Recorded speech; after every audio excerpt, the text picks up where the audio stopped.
Question of the day. What is your favorite X-Men? Yes, that's it. I mean, it could be anybody. There's 1,000 of them to pick from. In fact, if you were confused, go look at the Marvel United X-Men Kickstarter and just see how many there are. But me personally, it's Gambit and Colossus. Probably not in that order. Probably Colossus, Gambit, Nightcrawler, Wolverine's obviously in his own tier.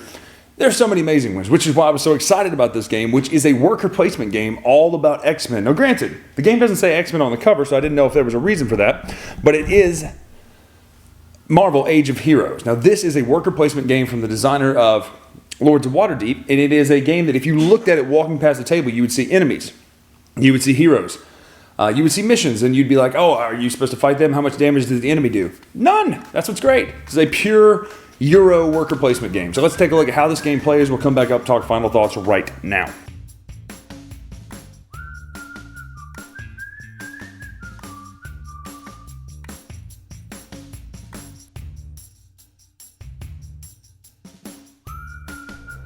All right, so this is Marvel Age of Heroes set up for 2 players. And the reason you know it's set up for 2 players is because you get all 6 of your characters. Now, first I want to show you the ones we're not playing as. We have Jubilee and Wolverine over there, and over here you have Jean Grey and Cyclops, Forge and Storm, Magic by herself, by the way. She doesn't have a team-up partner.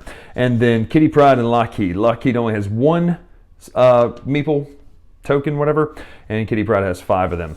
Now, what's cool about this is, other than these evolution cards, that doesn't so much matter except for the great little miniatures. So for instance, what they have here instead of miniatures is these acrylic front and back tokens with Kitty Pryde on the front here and then going through the building on the back. Now, if you are astute to the or hip to the HeroClix game, you will look really close and notice this is clearly the HeroClix modeling software just done on 2D acrylic, but it looks really great. And so you get this amazing detail. So there's Cyclops, there's Magic. I'm going to give you a shot of everybody because they just look amazing.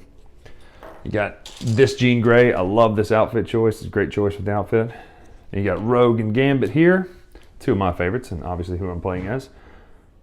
Throwing cards, yeah.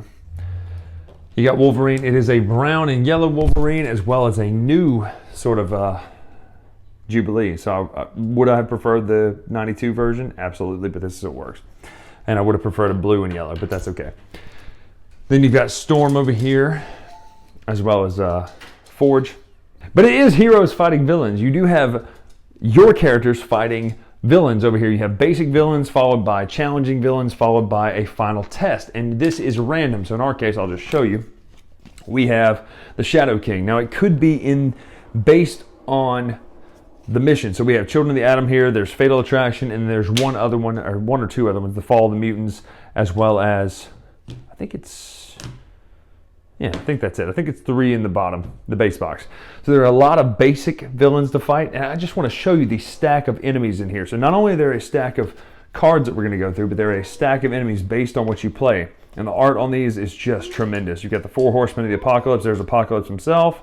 You've got Death. You've got Magneto. Just some really deep cuts. Look at this. That's some Age of Apocalypse Colossus. The art in this game is absolutely tremendous. It looks amazing. Every era of X-Men pretty much represented. Just love it.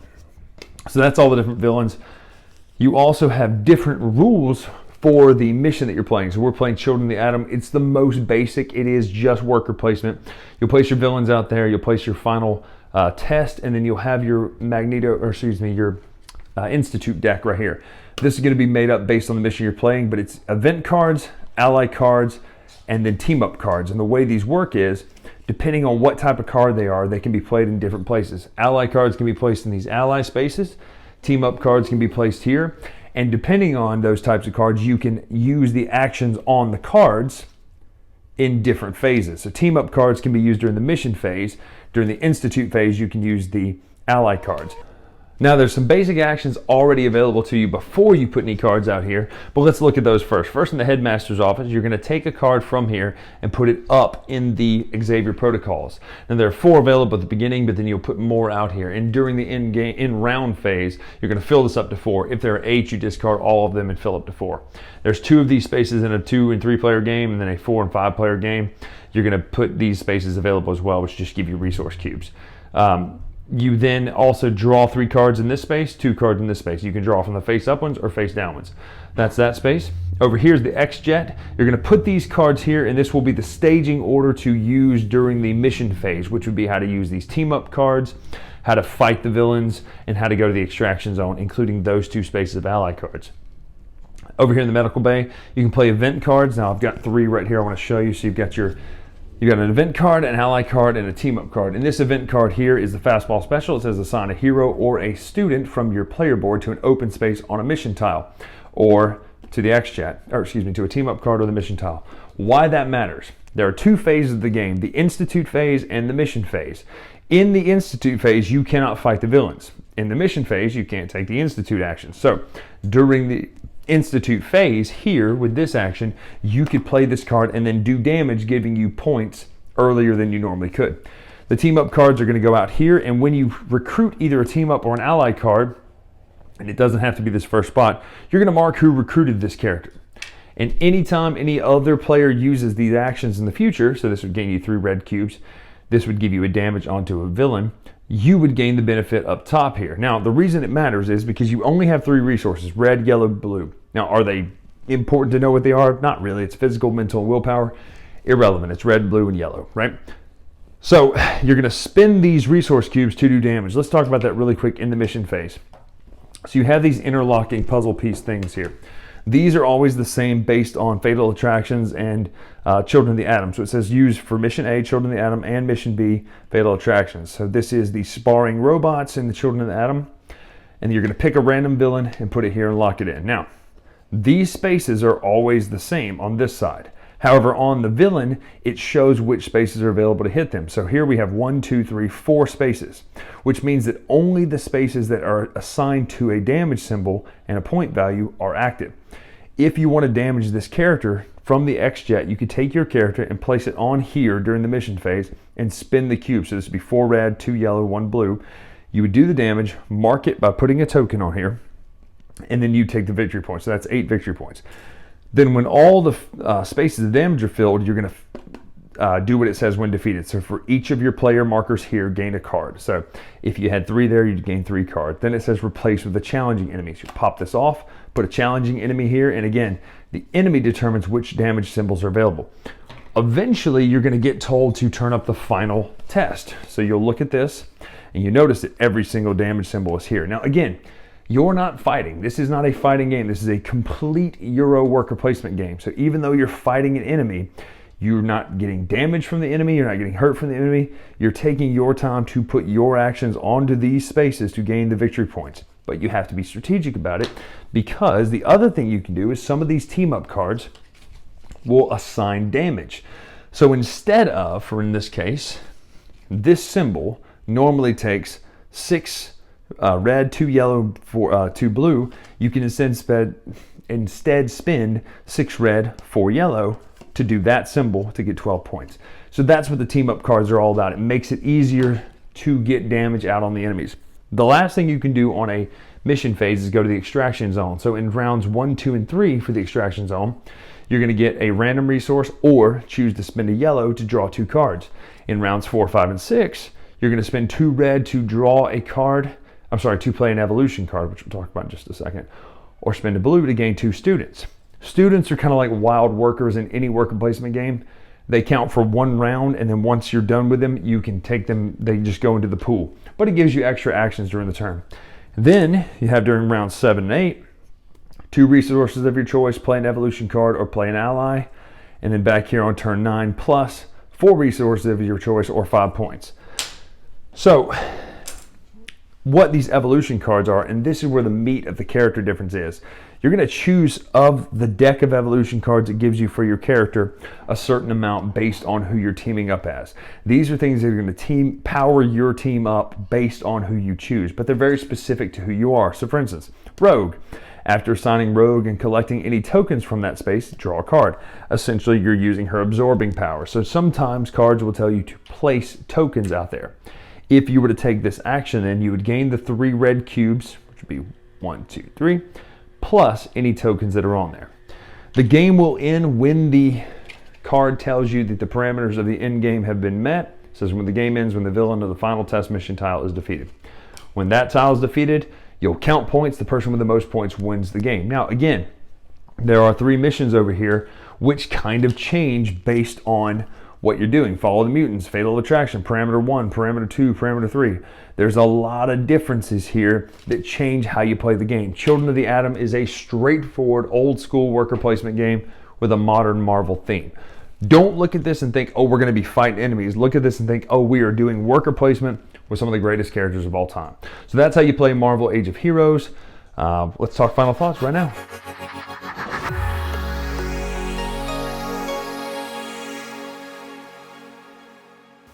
So that's it. Pretty straightforward. Now, as we do, we talk art, then art direction, how they flow together, and then direction and play of the game. Art, the game looks amazing. Now, the board actually, to me, is a little lackluster, but the reason is you're going to fill that board with cards with all sorts of amazing art through the eras of X-Men, right?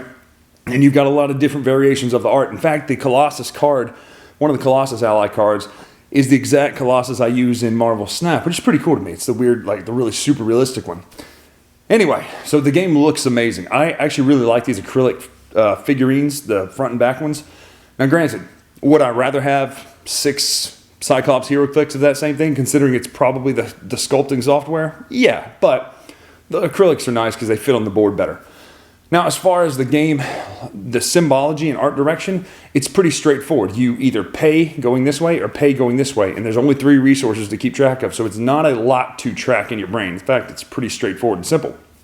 Now, granted, how does the game play? Well, I really like how this game plays. It is a pure Euro with 2 phases. You do these actions, then you do these actions. And what's nice about that is even the enemy, the fighting and all that stuff is just Euro worker placement. And that is a brilliant idea. See what I did there? Because it's a way to get people who are familiar with X-Men and like fighting games and Crisis Protocol and HeroClix to play more Euro games. And it's a way to get your Euro game friends to play more thematic games. So I really think it nails it really well with how you play this. Plus, I like the fact that there's all the different character combos you can play as. You play as teams, except for Magic, who is her own. I like that. In fact, the evolution cards really make it work thematically. Now, it's not dripping each character theme, but it's close enough. You get a flavor of Rogue. She copies and absorbs, right? Gambit blows stuff up and all that. So I really, really, really like how that plays. The fact that there's the 3 scenarios to play through is cool, and it means that there's obviously room for more and probably some sort of fan-made ones even. But love this game. It's a great Euro game. It's a great introductory worker placement game because it's not over-the-top complicated. You have 3 resources to track. And unlike Carla, she's right there, who disagrees, I like having a tracker now more than just collecting cubes. Cubes to me are a pain. I feel like I'm about to get a rebuttal right now. A special run-in from Carla. I like real resources. I like the trackers. No, he's wrong. He can be wrong. It's okay. And you can be wrong too if you like that better. But I just like to collect the little items, and I think it would be cool to have actual resources. It's like a brain, a muscle. Instead of a red track, a yellow track, and a blue track. You're going to have to remind me what that even represents. Because I just know I'm collecting red, yellow, and blue versus what it actually is. Because like if it's shaped like a little pizza, then I know I'm getting pizza. That's actually really That's all I have to add. That's actually a really great point. That actually kind of throws a whole monkey wrench into it because, yeah, I mean, I don't even know what those things are either. It's mental, physical, and whatever the blue one is, right? But, yeah, so it's not dripping theme, but I still like to that, even though I would like to collect some of those cubes as well. But you got another run-in. I do have another point about dripping theme. Yes, the X-Men that aren't even called X-Men in the game are really cool to play as the X-Men that aren't called the X-Men in the game. But why do I have to team up with Wolverine and his buddy? That's a good point. There's no point. Like, you could just have generic workers do the same thing. Wolverine doesn't have this little special power. He's got these little cards that you lay down. Maybe.